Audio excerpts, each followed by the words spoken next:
हरि ओम मंडळी. शांताकारं भुजगशयनं पद्मनाभं सुरेशं विश्वाधारं गगनसदृशं मेघवर्णं शुभांगं लक्ष्मीकान्तं कमलनयनं योगिहृद्ध्यानगम्यं वन्दे विष्णुं भवभयहरं सर्वलोकैकनाथं. हरिः ओम. काल आपण 5वा अध्याय पूर्ण केला. 5व्या अध्यायामध्ये ज्ञान आणि कर्मयोग दोन्हीही कल्याणकारक आहेत असं कृष्णाने अर्जुनाला सांगितलं त्याच्या प्रश्नाचं उत्तर देताना. पण या दोन्हींसाठी उपयुक्त असणारा ध्यानयोग शेवटच्या दोन तीन श्लोकांमध्ये सांगितला. म्हणजे ध्यानयोग जर प्राप्त झाला तर ज्ञानयोग आणि कर्मयोग सुद्धा उत्तम रीतीने प्राप्त होऊ शकतो, हा त्यामागचा हेतू. मात्र तयोस्तु कर्मसन्यासात कर्मयोगो विशिष्यते हे पण सांगितलं. त्या दोन्हींमध्ये म्हणजे ज्ञानयोग आणि कर्मयोग या दोन्हींमध्ये कर्मयोग हा अधिक चांगला वैशिष्ट्यपूर्ण आहे हे पण सांगितलं. मग अशा कर्मयोगाचं श्रेष्ठत्व काय, कशामुळे हा मोठा किंवा हा चांगला असं का म्हणायचं, यात हे श्रीकृष्णाने अर्जुनाला 6व्या अध्यायामध्ये आत्मसंयमाच्या रूपाने विशद केलं आहे. 6व्या अध्यायाचं नावच आहे आत्मसंयम योग. आत्मसंयम म्हणजे मनोजय, मनावर जय मिळवणं, हा सुद्धा योग आहे आणि तोच महत्त्वाचा आहे हे या 6व्या अध्यायामध्ये सांगितलेलं आहे. आपण आज 6व्या अध्यायाला सुरुवात करणार आहोत. काल 5वा अध्याय आपला पूर्ण झाला. तोपर्यंत म्हणजे 5वा अध्याय पूर्ण होईपर्यंत ज्ञानयोग, कर्मयोग, संन्यास योग आणि शेवटच्या 2 श्लोकांमध्ये जो ध्यानयोग सांगितला त्याचाच विस्तार पुढे या 6व्या अध्यायामध्ये केलेला आहे.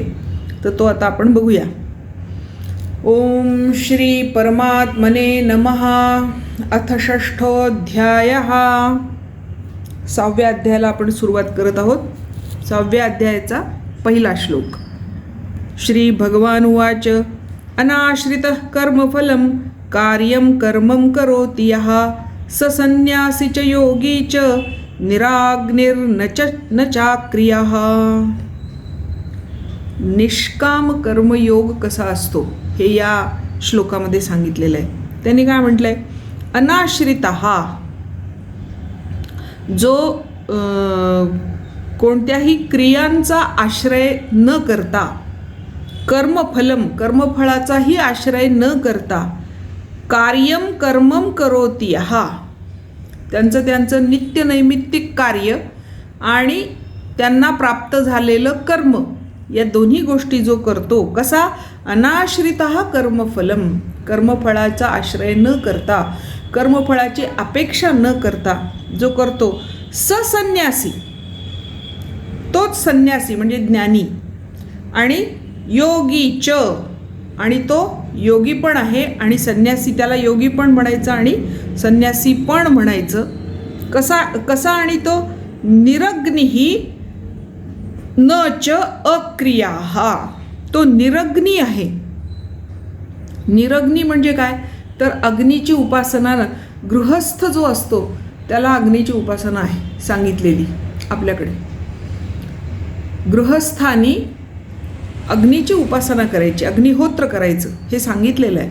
मग हा योगी किंवा संन्यासी कसा आहे, निरग्नी म्हणजे संसार न करणारा, अग्नीची तो उपासना करत नाही असा, अग्नीचा त्याग करतो असा. आणि अक्रिया हा कर्तव्यांचा पण त्याग करतो.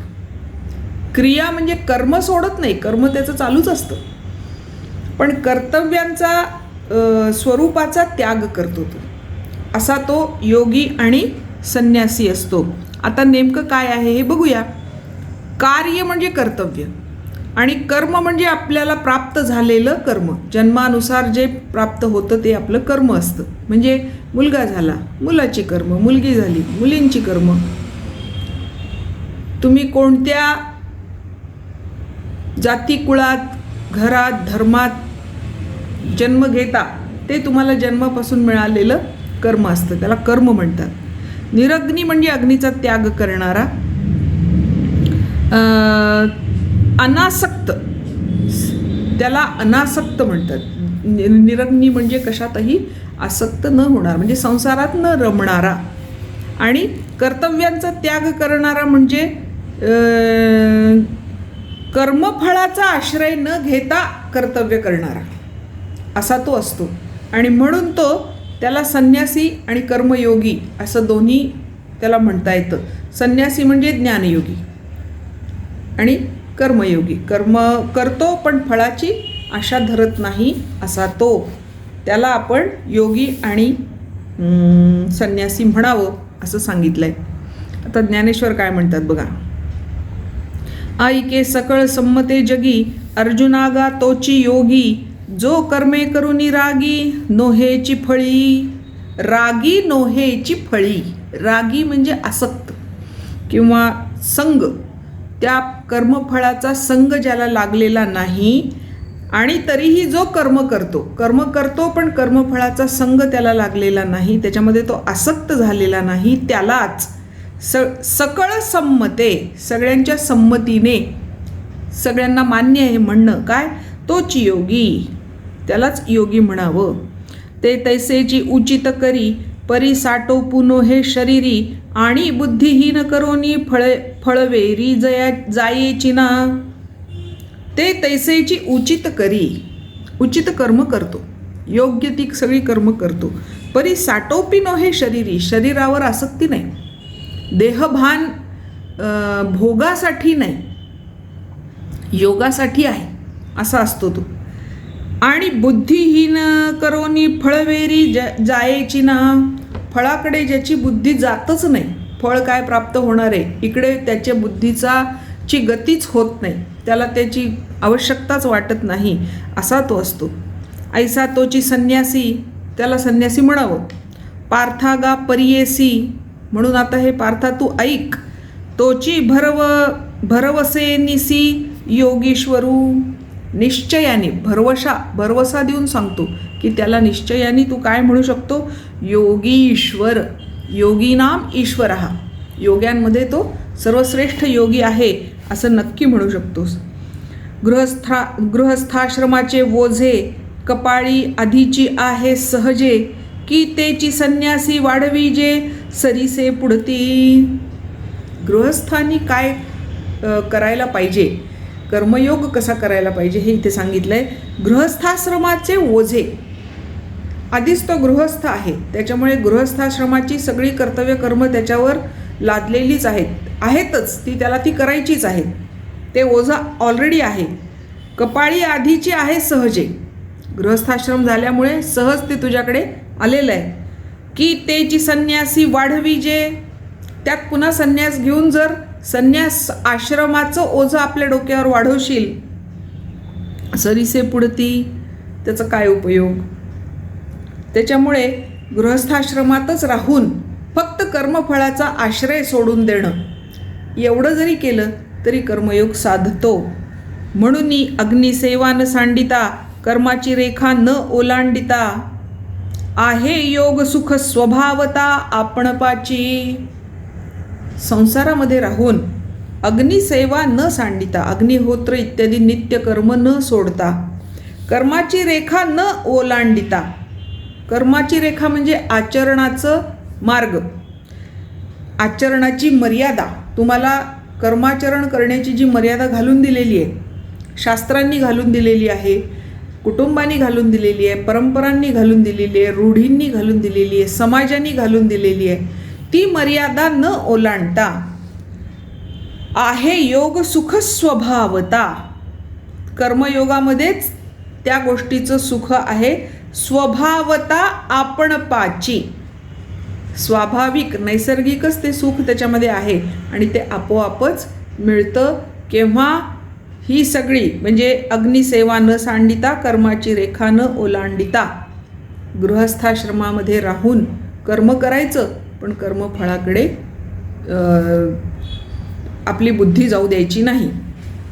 म्हणजे बुद्धीमध्ये सुद्धा तो भाग कधी येता कामा नये, अंतःकरणामध्ये सुद्धा कधी ते डोकावता कामा नये फळाची इच्छा. असं जर केलं तर आपोआपच आत्मसुख त्या माणसाला प्राप्त होतं आणि त्याला योगी आणि संन्यासी म्हणता येतं. आता योगी आणि संन्यासी या दोन्ही शब्दांच्या व्याख्या पुढच्या दुसऱ्या श्लोकामध्ये सांगितलेल्या आहेत. काय म्हणतात बघा. यम संन्यासमिति प्राहुः योगम तम विद्धि पांडवः न हि संन्यस्त संकल्पो योगी भवति कश्चन. अर्जुनाला म्हटले, अर्जुना, पांडव म्हणजे इथे अर्जुन, ज्याला संन्यास म्हणतात तोच योग आहे. संन्यासम इति प्राहुः योगम तम विद्धि, तम योगम विद्धि, त्याला तू योग असं म्हणावंस किंवा जाणावंस. कुणाला? संन्यासम इति, संन्यास यालाच तू योग म्हणावंस. नहि असंन्यस्तः संकल्पः योगी भवति कश्चन. जो संन्यस्त झालेला नाही, जो संकल्प सोडून संन्यस्त झाला नाही, तो कधीही योगी होऊ शकत नाही. कारण संन्यासी आणि योगी दोघेही संपूर्णपणे त्यागी असतात. संन्यास त्याग करणारा आणि योगी तो पण त्याग करणारा, भोगांचा त्याग करतो तो योगी. त्याच्यामुळे संन्यास आणि योग हे दोन वेगळे वेगळे नसून एकच आहे अशी इथे व्याख्या केलेली आहे. वास्तविक संकल्पांचा त्याग न करणारा माणूस हा संसारी असतो आणि संकल्पांचा त्याग करणारा हा माणूस संन्यासी असतो, म्हणजेच योगी असतो. संन्यास आणि योग यांची साधना करण्याचे प्रकार वेगळे वेगळे आहेत. संन्यास म्हणजे ज्ञानयोगाकडे जाणारा भाग आहे आणि कर्मयोग हा कर्माद्वारे केला जाणारी साधना आहे. म्हणजे साधना मार्ग त्यांचे वेगळे वेगळे आहेत, पण स्थिती एकच आहे. संकल्प त्यागाच्या बाबतीत दोन्हीही साधनं समान आहेत. दोन्हींमध्ये संकल्प त्याग अपेक्षित आहे. त्या संकल्पाचा त्याग केल्याशिवाय संन्यास नाही, संकल्पाचा त्याग केल्याशिवाय योग नाही. म्हणजेच काय, मनावर विजय मिळवल्याशिवाय हे साध्य होत नाही. कारण संकल्प आणि विकल्प करण्याचं स्थान हे मन आहे. इंद्रिय, संकल्प विकल्पाचा इंद्रिय मन आहे आणि त्याचंच काम जर थांबवलं तर बाकी सहज शक्य होतं. ज्ञानेश्वर काय म्हणतात बघा या बाबतीत. ऐके संन्यासी तोच योगी, ऐसी एकवाक्यतेची जगी, गुढी उभविली अनेगी शास्त्रांतरी. अनेगी, अनेक शास्त्रांतरी, शास्त्रांमध्ये, अनेक शास्त्रांमध्ये. एके संन्यासी तोची योगी, हा संन्यास आणि योगी एकच आहेत. ऐसी एकवाक्यतेची जगी, अशी एकवाक्यता बोलण्यातली जगामध्ये. गुढी उभविली अनेगी शास्त्रांतरी, अशी अनेक शास्त्रांमध्ये गुढी उभारली आहे. म्हणजेच हे सगळ्यांनी सर्व संमत आहे, सर्व शास्त्र संमत आहे की हे दोन्ही एकच आहेत. जेथ संन्यासीला संकल्पू तुटे, तेथेची योगाचे सार भेटे. ऐसे हे अनुभवाचे नि घटे, साचे जाय.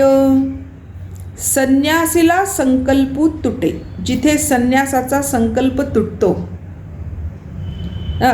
जिथे संकल्प विकल्पाचं सूत्र तुटतं. संकल्पू संन्यासीला, संकल्प सोडून दिला, तो तोडून टाकला. तेथेची योगाचे सार भेटे, जिथे संकल्पाचा धागा तुटला तिथेच योगाचं सार आम्हाला सापडतं. ऐसे हे अनुभवाचे नि घटे, हे अनुभवानीच सिद्ध होतं, अनुभवानीच निश्चित होतं, अनुभवानीच कळतं. साचे जाय, सत्य, हे सत्य अनुभवांद्वारे कळतं. सर्व संकल्पांचा अभाव जेव्हा होईल तेव्हाच योगाची महती, योगाचं सार आपल्या हाती लागतं. आता हे सांगत असताना तिसरा श्लोक जो आहे त्या तिसऱ्या श्लोकामध्ये कर्मयोगाचं साधन काय असतं ते सांगितलं. कसं असतं ते साधन किंवा काय असतं हे तिसऱ्या श्लोकात सांगितलं आहे. मुनेर्योगम कर्म कारणम उच्यते योगारूढस्य तस्यैव शमः कारणम उच्यते.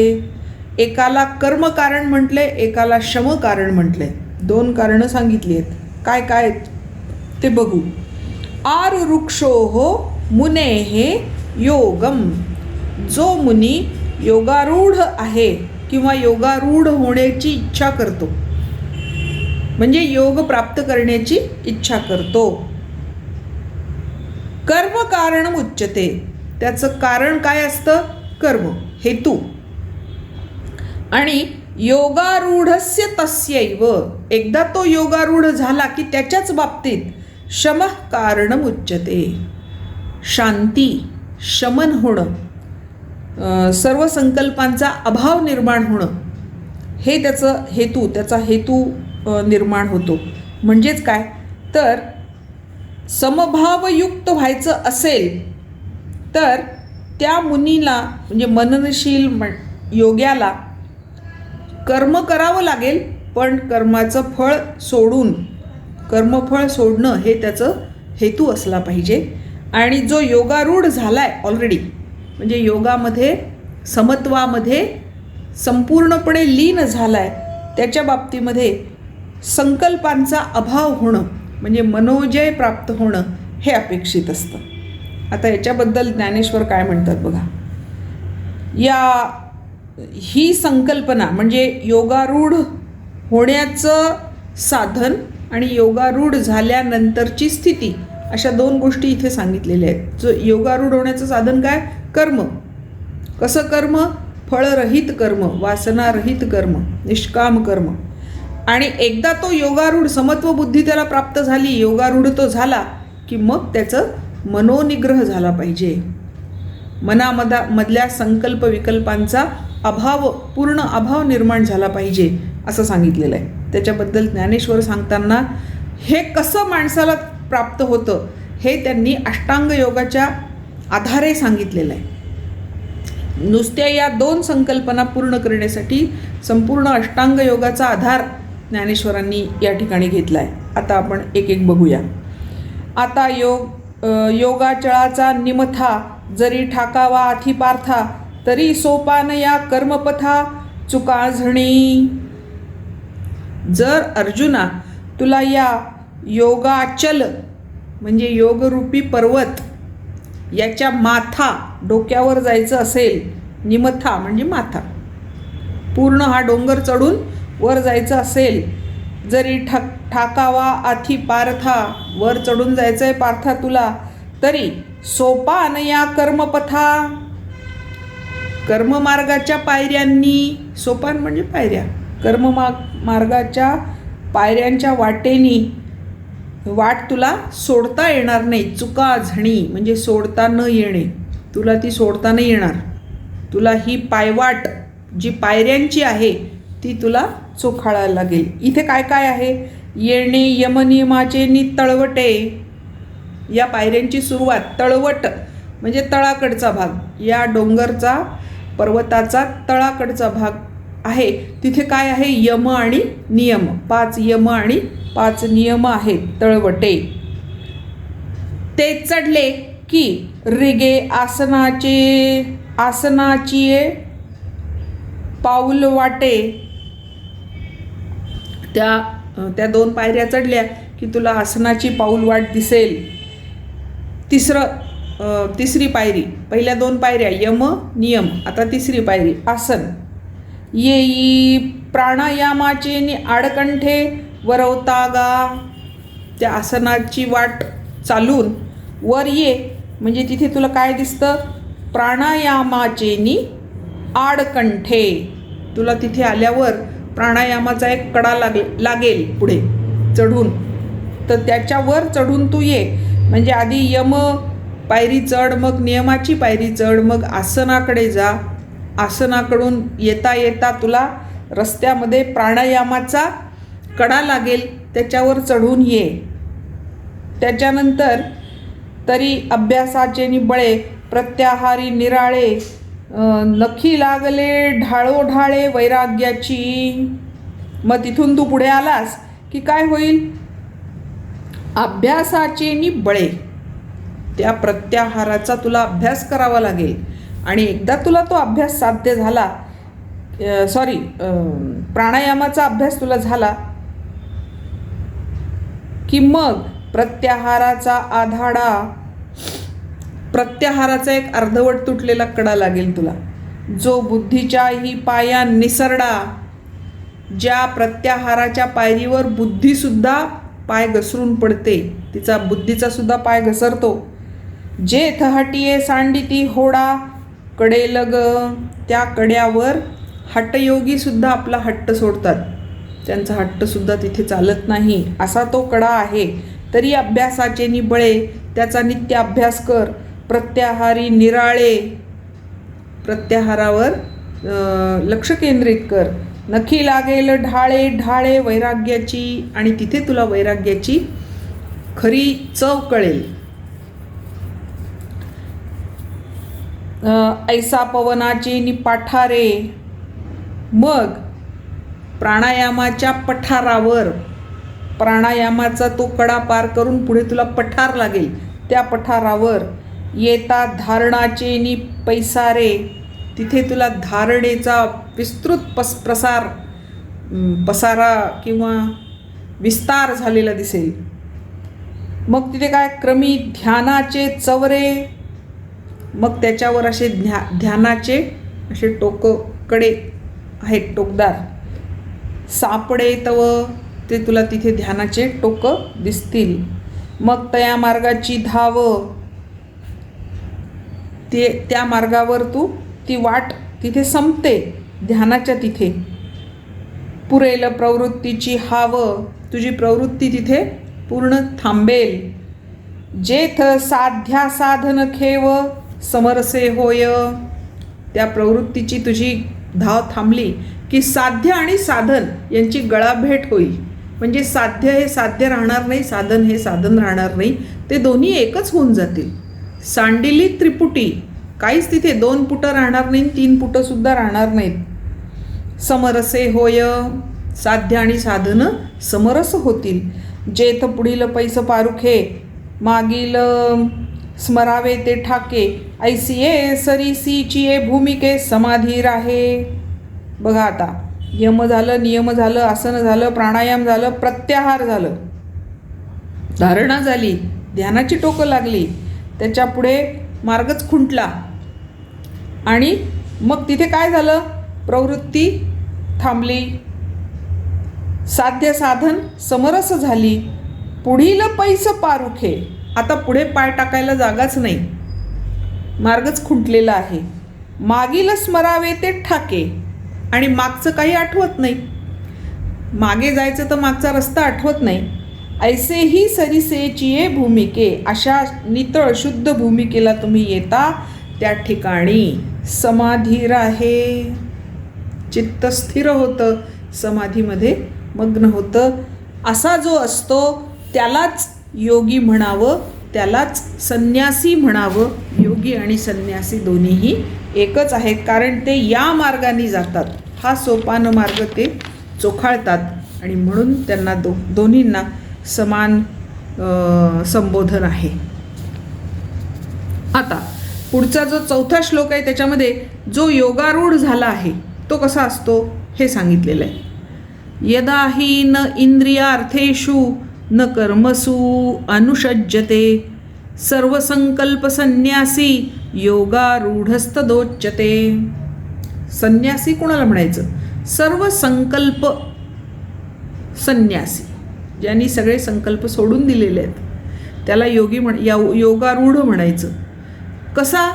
न इंद्रियार्थेषु, तो इंद्रियांच्या भोगांमध्ये, न कर्मसु किंवा कर्मांमध्ये सुद्धा आसक्त होत नाही, आणि सगळे संकल्प ज्यांनी सोडून दिलेले आहेत अशाला योगारूढ असं म्हणावं. असा जो होतो, असा ज्या वेळेला माणूस होतो त्यावेळेस त्याला योगारूढ असं म्हणावं.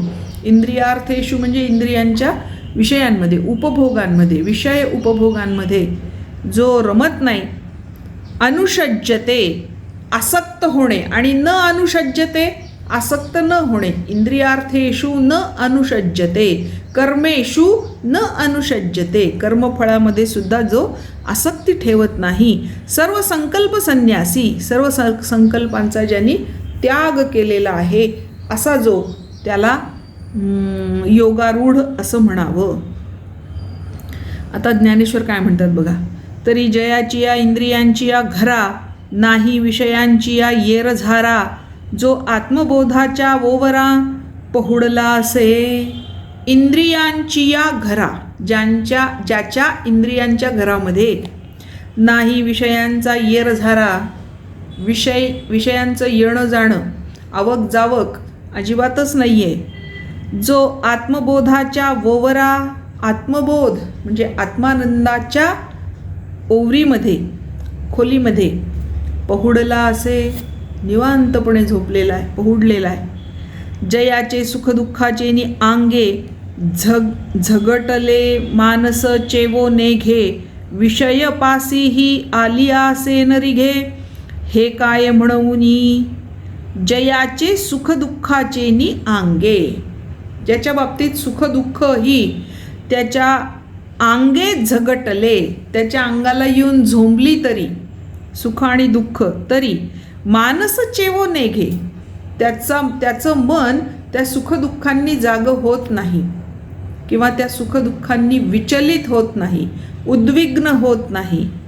विषयपासी ही आलियासे न रिघे विषय जरी त्याच्या जवळ आले तरी ते त्याला न रिघे ओळखू येत नाहीत. विषयांची ओळखच तो विसरलेला आहे असा तो असतो.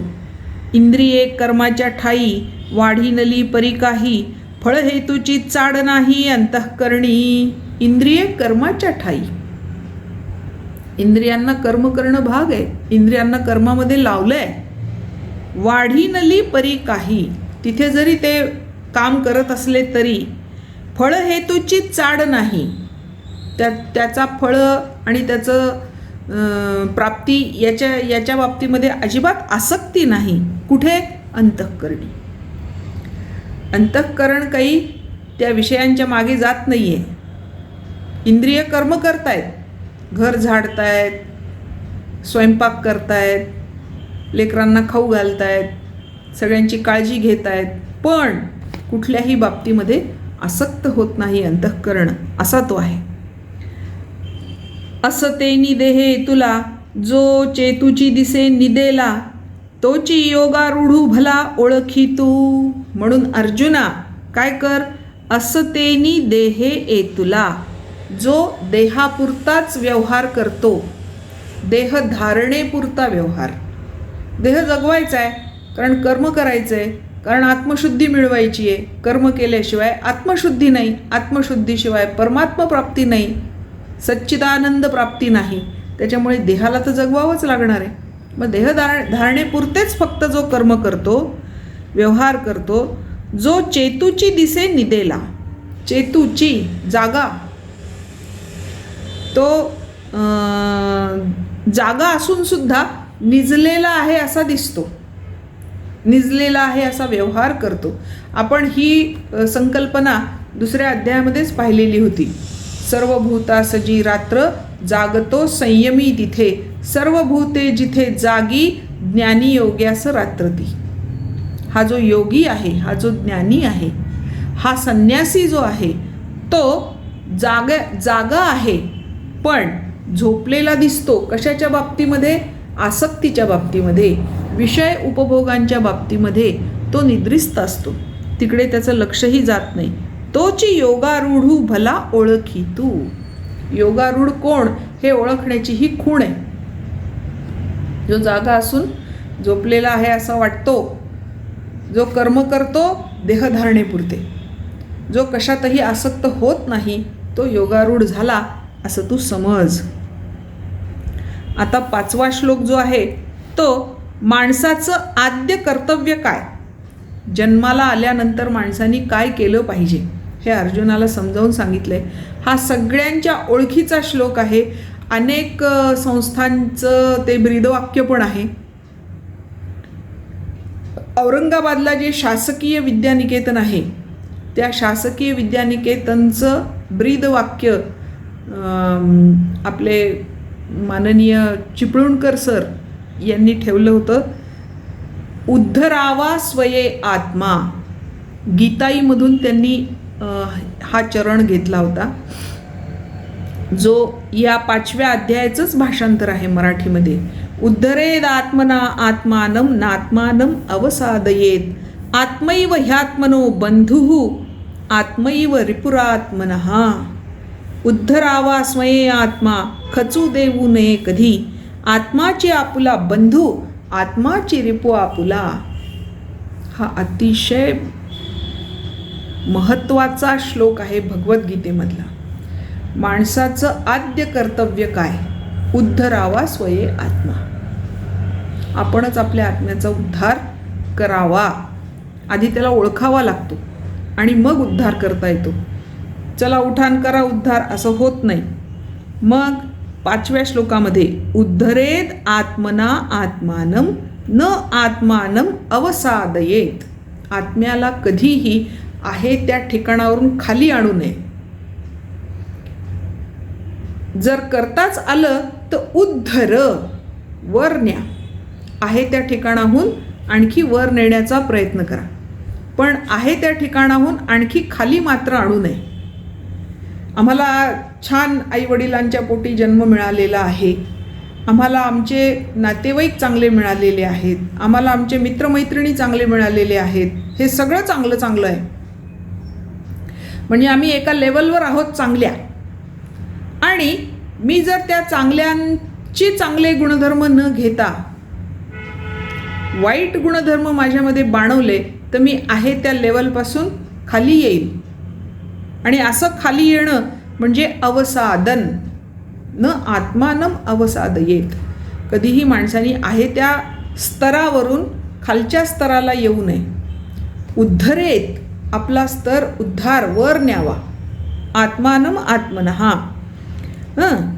आत्मैव ह्यात्मनो बंधुः. पुढच्या ओळीमध्ये सांगितलंय आत्माच आत्म्याचा नातेवाईक आहे, नातलग आहे, बंधू आहे, मित्र आहे.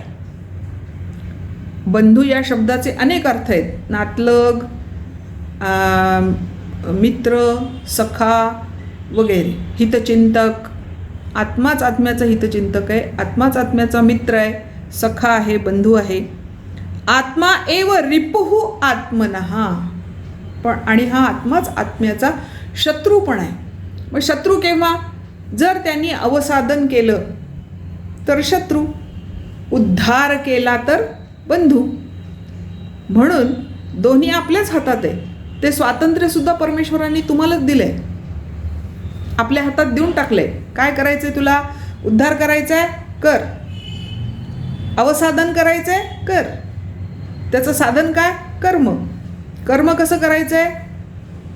निष्काम, आसक्तीरहित, की तुझा उद्धार होणार हे नक्की. आणि तेच तू सकाम करून इतरांना त्रासदायक होईल असं केलंस की तुझं अवसादन झालं हे ठरलेलं. तू तुझा आपला पुढचा जन्म निश्चित करून टाकला तुझ्या हाताने, असा त्याचा अर्थ होतो. आता ह्या आत्मा उद्धार करावा आणि आत्म्याचं अवसादन करू नये म्हणजे काय, याच्याबद्दल ज्ञानेश्वर काय म्हणतात ते बघा.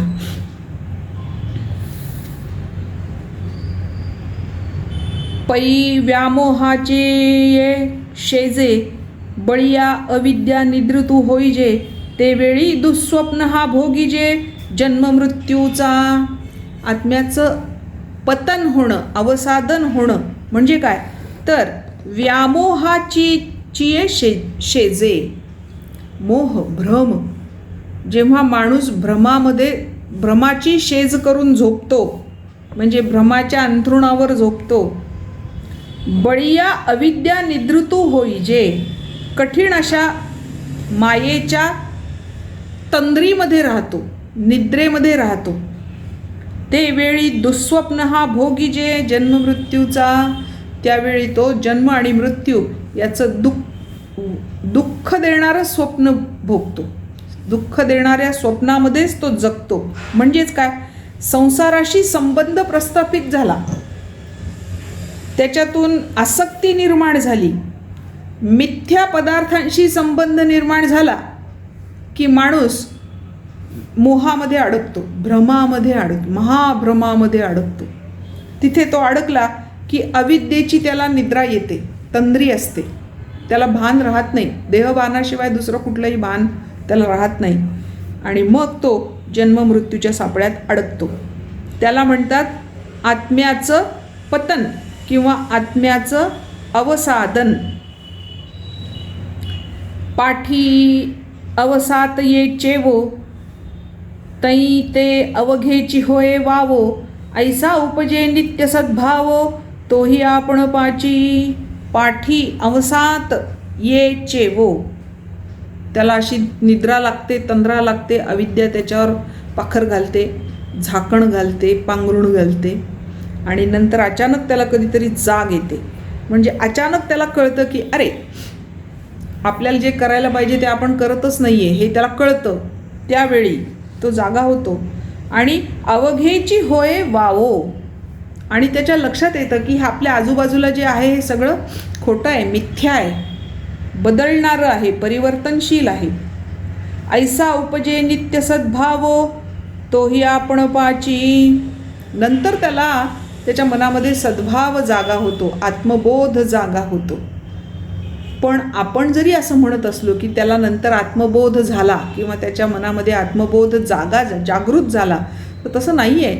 तो माणसाला स्वतः सिद्धच त्याच्याकडे आहे, फक्त तिकडे आपलं लक्ष जात नाही, ते जागं झाल्यावर जातं. म्हणून आपणची आपण पया, घातू कीज तू असे धनंजया, चित्त देऊनी नाथली या देहाभिमान. आपणची आपण या, स्वतःच स्वतःचा, घातू कीज तू धनंजया, आपणच आपला घात करतो हे धनंजया. चित्त देऊनी नाथिलिया देहाभिमान. आणि जिकडे लक्ष द्यायला पाहिजे तिकडे लक्ष न देता देहाभिमानाकडे लक्ष देतो आपण आणि आपणच आपला घात करून घेतो. म्हणून देहाभिमान सोडून, नश्वर वस्तूंशी आपला संपर्क तोडून, त्याच्यातली आसक्ती, देहाभिमान हे सगळं सोडून जर आपण काम केलं तर आपला उद्धार होतो आणि माणसाचं ते आद्य कर्तव्य आहे. मनुष्य जन्माला आलं की माणसाने पहिलं काम हे आत्मोद्धाराचं करायचं आहे, स्वतःला उद्धार स्वतःचा करण्याचं करायचं आहे. इतरांचा उद्धार होईल न होईल तो भाग वेगळा, पण आधी स्वतःचा उद्धार करून घेणं हे आपलं मूळ कर्तव्य आहे. आणि तो भाग इथे 5व्या श्लोकात आपल्याला सांगितला आहे. 6व्या श्लोकामध्ये हा जो उद्धरेद आत्मना आत्मानम आहे ना, त्याचं रहस्य काय हे 6व्या श्लोकामध्ये सांगितलेलं आहे. त्या श्लोकाचं रहस्य गुपित काय, त्याच्यामध्ये कसं काय आत्मा कसा स्वतःचा बंधू आणि कसा शत्रू हे खालच्या श्लोकात सांगितलं आहे. बंधुरात्मात्मना तस्य येनात्मैव आत्मना जितः, अनात्मनस्तु शत्रुत्वे वर्तेतात्मैव शत्रुवत. बंधुः आत्मनः तस्य, तो त्याचा आत्मा त्याचा बंधू आहे. येन ज्याने, आत्मैव आत्मना जितः, आत्म्यानेच स्वतःला जिंकलं, मनावर विजय प्राप्त केला, त्याचा आत्मा हा त्याचा बंधू आहे. अनात्मनः तु शत्रुत्वे, मात्र जो अनात्मा आहे म्हणजे स्वतःच्या अंतःकरणाला ज्यांनी जिंकलं नाही, मनाला चित्ताला ज्यांनी जिंकलं नाही, शत्रुत्वे वर्तेत, त्याचा आत्मा त्याच्याशी शत्रूप्रमाणे वर्तन करतो. म्हणजे स्वतःच स्वला जाणले तो स्वतःच स्वतःचा बंधू झाला. पण अनात्म जो आहे, ज्यांनी पदार्थांच्या अधीन आपलं अंतःकरण केलेलं आहे, विषयांच्या अधीन आपलं अंतःकरण केलेलं आहे आणि त्याला जिंकलेलं नाही, त्याला अनात्म म्हटलं आहे. आत्म्यावर, आत्मा ज्याचा वश नाही, ज्याच्या ताब्यात नाही, असा जो आहे तो स्वतःचा शत्रू आहे.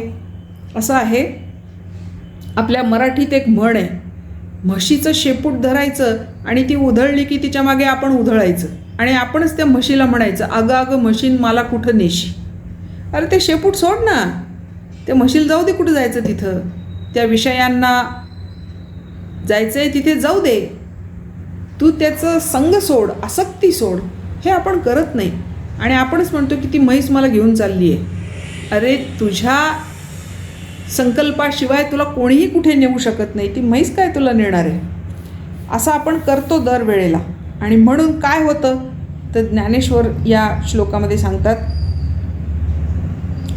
एरवी होय तोची आहे, एरवी होय ते तोची आहे, परी काही की जे बुद्धी तैसी नो हे, देखा स्वप्नीचे निघाये की मरे साचे. एरवी ते तोची आहे. एरवी ते जे व्यक्ती आहे किंवा काय आहे ती तोची आहे, म्हणजे ब्रह्मच आहे स्वतः जन्मापासूनच. परी काही की जे बुद्धी तैसी नो हे, काय करावं, बुद्धी तशी होत नाही, बुद्धी तसा विचार करत नाही. देखा स्वप्नीचे निघाये की मरे साचे. स्वप्नामध्ये जर कोणी आपल्या अंगावर घाव केला, वार केला, तर त्यांनी काही जखम होत नाही किंवा मरत नाही माणूस. जैसी ते शुकाचेनी अंग भारे, नळिका भोविन्नली एरी मोहरे, तेणे उडावे परी न पुरे मन शंका. त्याला खाली दृष्टांत दिलाय. ते गोल चक्रावर पोपट बसलेला असतो ना, तसं त्या नलिकेवर तो पोपट बसला की त्याच्या वजनाने ते गोल फिरायला लागतं, ती नळी गोल फिरायला लागते. आणि पोपटाला भीती वाटते म्हणून तो ते चोचीनी धरून ठेवतो गच्च. त्याचं उदाहरण दिले, जैसे सुकाचेनी अंग भारे, पोपटाच्या देहाच्या वजनामुळे, नलिका भोविन्नली एरी मोहरे, ती नळी गोल गोल फिरायला लागली. तेणे उडावे परी न पुरे मनशंका, ती उडायला लागली कीच उलट्या बाजूला आल्यावर पोपटाने उडून जायला पाहिजे, पण त्याच्या मनात शंका आहे. वायाची मान पिळी, मग तो त्या नळीप्रमाणे आपली मान फिरवतो. अटुवे हिये आवळी, छाती काढून बसतो पुढे. टिटा तू नळी धरू निठाके, चोचीमध्ये नळी पक्की पकडून ठेवतो. म्हणे बांधला मी पुढा, तो म्हणतो मलाच बांधून टाकले या नळीनं. ऐसी या भावनेची या पडे खोडा, या भावनेचा त्याच्यावर पक्का प्रभाव पडतो. की मोकाळिया पायांचा चवडा, गोवी अधिके. त्याचे खरं तर पाय मोकळे असतात, ते पाय त्यांनी मोकळे सोडले आणि चोच सोडून दिली की त्याला उडून जाता येतं. हे त्याच्या लक्षातच येत नाही आणि मग तो पाय मोकळे करायच्याऐवजी आणखी घट्ट घट्ट त्याच्यामध्ये अडकवतो. ऐसा काजे विण आतुडला, तो सांगपा काय आणिके बांधला, मग सेऊची जरी नेला तोडून अर्धा. तो स्वतःच स्वतःला बांधून टाकतो, इतका की त्याला अर्धा कापला तरी तो तिथून उडून जायचं काम करत नाही, तो तिथेच चिटकून बसतो. तसा माणूस आहे. माणूस सगळ्या भोगांमध्ये इतका चिकटून बसतो की त्या भोगांपासून त्याला कोणी मारून तोडून जरी न्यायचं म्हटलं तरी तो तुटेल, पण विषय सोडणार नाही. अशी माणसाची त्या पोपटासारखी अवस्था आहे. इतकं छान वर्णन ज्ञानेश्वरांनी इथे केलं आहे. खरे तर जीव ब्रह्मच आहे, पण जीवाची बुद्धी त्या दिशेला वळतच नाही. स्वप्नातील घावाने माणूस खरेच मरतो का? या जीवांची गती नलिका यंत्रावरील पोपटाप्रमाणे होते. पोपट त्यावर बसतो, त्याच्या वजनाने यंत्र फिरते, तेव्हा त्याने खरे तर उडून जावे. तर हा मान मुरडतो, छाती काढतो, चोचीमध्ये नळी घट्ट पकडून ठेवतो. आता मी जखडला गेलो या खोट्या कल्पनेने आपले मोकळे पाय अजून गुंतवतो. असा जो स्वतःच जखडला त्याला दुसऱ्याने जखडून टाकले असे म्हणावे काय? ज्यांनी म्हशीचं शेपूट स्वतःच धरून ठेवलंय असं म्हणता येतं का की म्हशीने त्याला धरून ठेवलंय? असं होत नाही. तेच विषयांच्या बाबतीत, माणसाच्या बाबतीत अशा भ्रमामध्ये गुंतलेल्या पोपटाला जसं ती नलिका सोडवत नाही तसं माणसाला विषय सुटत नाहीत आणि म्हणून त्याची दुर्दशा होते. आता पुढे 7व्या आणि 8व्या श्लोकामध्ये शरीर, मन, बुद्धी आणि इंद्रिय जिंकण्याचं फळ काय, कशासाठी यांच्यावर विजय मिळवायचा हे सांगितलेलं आहे. जितात्मनः प्रशान्तस्य परमात्मा समहिताः शीतोष्ण सुखदुःखेषु तथा मानापमानयोः ज्ञानविज्ञानतृप्तात्मा कूटस्थो विजितेन्द्रियः युक्त इत्युच्यते योगी समलोष्ट अश्मकांचनः. एक एक गोष्ट आपण आता बघायची इथे. हां, शीतोष्ण सुखदुःखेषु, सुख दुःख, शीत उष्ण यांच्यामध्ये जो समान आपली वृत्ती ठेवतो, ज्याच्या समत्व भाव द्वंद्वामध्ये ज्याच्यामध्ये निर्माण झालेला आहे असा. जितात्मना, हा ज्यांनी स्वतःला म्हणजे मनाला जिंकलेलं आहे असा. प्रशांतस्य, ज्याच्या चित्तवृत्ती शांत झालेल्या आहेत, अंतःकरणाच्या सगळ्या वृत्ती शांत झालेल्या आहेत. परमात्मा समाहितः, जो परमात्म्याला प्राप्त झालेला आहे. शीतोष्ण सुखदुःखेषु पाहिलं आपण. तथा मान अपमानयोः, तसेच मान आणि अपमान या द्वंद्वाला सुद्धा ज्यांनी जिंकलेलं आहे. ज्ञान विज्ञान तृप्तात्मा, ज्ञान आणि विशेष ज्ञान. ज्ञान म्हणजे स्वतःची ओळख आणि विज्ञान म्हणजे जीवशिवाची गाठ. असं दोन्ही गोष्टींमध्ये जो तृप्त झालेला आहे. कूटस्थः, कूटवत तिष्ठती. कूटा म्हणजे ऐरण, ऐरण म्हणजे ज्याच्यावर ते लोखंडाचं गोष्टीला आकार दिला जातो, ते जे लोखंडाचं साधन असतं त्याला ऐरण म्हणतात. ती ऐरण कशी असते, त्याच्यावर तुम्ही सोन्याचं अलंकार घडवा, लोखंडाचा घडवा, तांब्याचा घडवा, हिऱ्याचा घडवा, नाही तर पाचूचा घडवा, त्याला काही त्या सोन्या तांब्याशी पाचूशी काही देणं घेणं नसतं. हा एक भाग. सगळे ते समान असतात, समदृष्टी असते त्याची. आणि दुसरं, तो एका जागी स्थिर असतो. लोखंडाने घाव घातला तरी तिथेच, सोन्याने घातला तरी तिथेच, हिऱ्याने घातला तरी तिथेच. तो आपली जागा सोडित नाही, स्थिर असतो.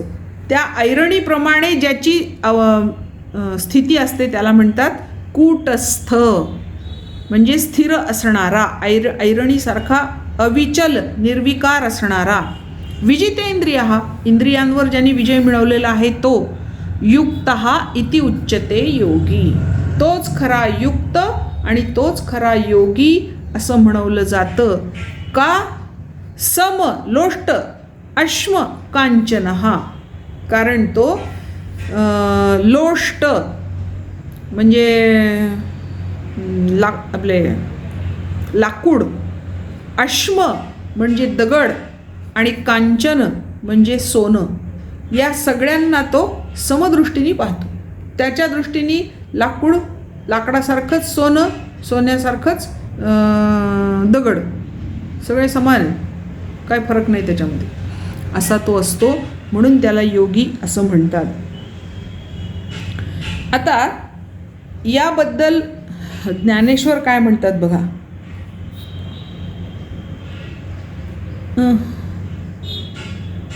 हां, तो जितेंद्रियू सहजे तोची योगयुक्तू म्हणिजे जेणे साने थोर जाणीजे कवणे काळी. जितेंद्रियू, जो जितेंद्रिय आहे, योगयुक्त त्याला असं म्हणावं, कारण लहान मोठं हे त्याला सगळे समान आहेत, कोणी लहान नाही कोणी मोठं नाही. देखे सोनयाचे निखळ, मेरू येसणे ढिसाळ, आणि मातीयेचे डिखळ, सरिसेची मानी. सोनियाचे निखळ, सोन्याचा मेरू पर्वत जरी असला, आणि मातीचं डिखळ म्हणजे ढेकळ. मेरू पर्वत सोन्याचा आणि मातीचं ढेकूळ हे दोन्ही त्याच्या दृष्टीने समान असतं. पाहता पृथ्वीचे मोल थोडे, ऐसे अनर्घ्य रत्न चोखडे, देखे दगडाचे निपाडे निचाडू ऐसा. तो असा असतो, पृथ्वी मोलाचं रत्न, अनर्घ्य म्हणजे अत्यंत मौल्यवान ज्याचं मोल करता येत नाही, इतकं मौल्यवान असं रत्न, पृथ्वी मोलाचं रत्न जरी त्याला मिळालं, देखे दगडाचेनी पाडे, तो त्याला दगडासारखंच पाहतो. अरे काय गारगोटी आहे असं तो पाहतो.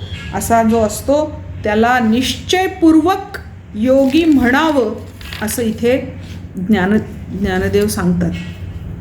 आपण आज अध्याय 6 श्लोक 1 ते 8 पाहिले. आज तेवढे आपण आता वाचूया आणि आज इथे थांबणार आहोत. उद्या 9व्या श्लोकापासून पुन्हा नवीन सुरुवात करणार आहोत. आजचं आपल्याला म्हणायचं आहे ते मी म्हणणार आहे. ओम श्री परमात्मने नमः. अथ षष्ठोऽध्यायः. श्री भगवानुवाच. अनाश्रितः कर्मफलं कार्यं कर्म करोति यः. अनाश्रितः कर्मफलं कार्यं कर्म करोति यः. स संन्यासी च योगी च न निरग्निर्न चाक्रियः. स संन्यासी च योगी च न निरग्निर्न चाक्रियः. यं संन्यासमिति प्राहुः योगं तं विद्धि पाण्डव. यं संन्यासमिति प्राहुः योगं तं विद्धि पाण्डव. न ह्यसन्न्यस्तसंकल्पो न ह्यसन्न्यस्तसंकल्पो योगी भवति कश्चन. योगी भवति कश्चन. आरुरुक्षोर्मुनेर्योगं कर्मकारणमुच्यते. कर्मकारणमुच्यते. योगारूढस्य तस्यैव शमः कारणमुच्यते. शमः कारणमुच्यते. यदा हीनेन्द्रियार्थेषु न कर्मस्वनुषज्यते. न कर्मस्वनुषज्यते. सर्वसंकल्पसन्न्यासी योगारूढस्तदोच्यते. योगारूढस्तदोच्यते. उद्धरेदात्मनात्मानं नात्मानमवसादयेत्. नात्मानमवसादयेत्. आत्मैव ह्यात्मनो बन्धुः. आत्मैव ह्यात्मनो बन्धुः. आत्मैव रिपुरात्मनः. आत्मैव रिपुरात्मनः. बन्धुरात्मात्मनस्तस्य येनात्मैवात्मना जितः. येनात्मैवात्मना जितः. अनात्मनस्तु शत्रुत्वे वर्तेतात्मैव शत्रुवत्. वर्तेतात्मैव शत्रुवत्. जितात्मनः प्रशान्तस्य परमात्मा समाहितः. परमात्मा समाहितः. शीतोष्णसुखदुःखेषु तथा मानापमानयोः. ज्ञानविज्ञानतृप्तात्मा कूटस्थो विजितेन्द्रियः. कूटस्थो विजितेन्द्रियः. युक्त इत्युच्यते योगी समलोष्टाश्मकाञ्चनः. समलोष्टाश्मकाञ्चनः. हरिः ओम. आज आपण इथे थांबूया. पुढचा भाग उद्या.